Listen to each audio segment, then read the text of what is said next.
Hello teachers, so I thought I'd show you a quiz feature that maybe you're not aware of, or if you want to see how it works, I'll try to go through quickly and kind of give you a rundown of it.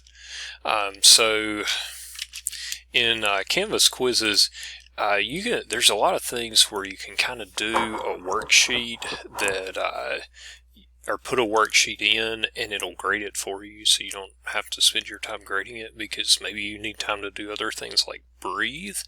So there's a lot of things here, but I'm going to try to work out show you how this multiple drop-downs thing works, because for anything where it's kind of fill in the blanky or something, but you don't really want to have them type something in the blank because they'll always type the wrong thing, you can kind of do that. And I find that to be kind of helpful. So especially if it's something like, yes, no, maybe kind of responses, those work great too. So anyways, here's what a multiple drop down looks like.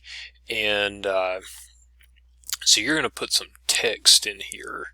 And I've got a worksheet over here that I'm going to try to put in here for my students. And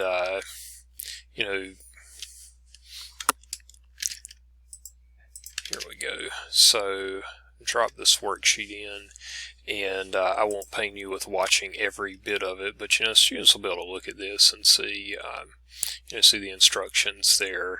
And then the way this works is where you want there to be an answer box at, you put brackets, and then inside of the brackets, and those are like the brackets beside of the P on your keyboard, just put in like some text there, like this can be answer 1, and this could be like answer 2.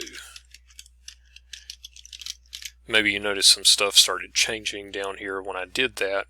So the students are going to see like a drop down here to choose an answer.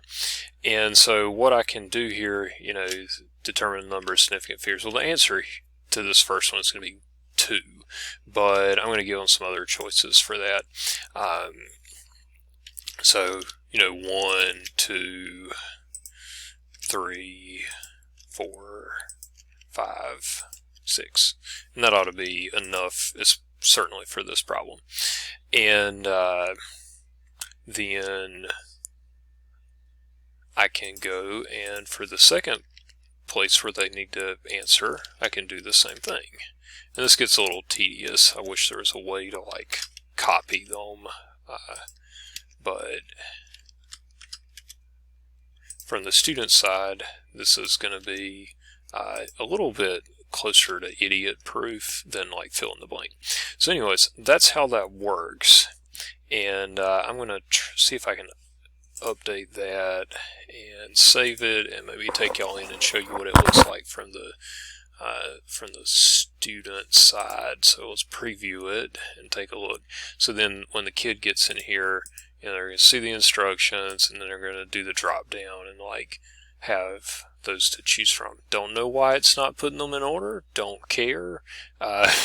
Hopefully they can find 2 and 4 there, and then when they submit it, it'll grade. It's like, whoa. Oh, that's a problem. Wonder why I did that. Anyways, know why it didn't count it right. So let's go back out here. It helps when you do stuff like this if you actually mark which one's the key. So let's do that. I forgot to show you that. That's so crazy. Okay, so the first one, I told you it's supposed to be 2, and then the other one was supposed to be 4. So now if a student does that, they actually would get counted correct. So I guess the devil's in the details here, but that is there for you. I hope that helps if you're looking for a way to maybe decrease your grading load.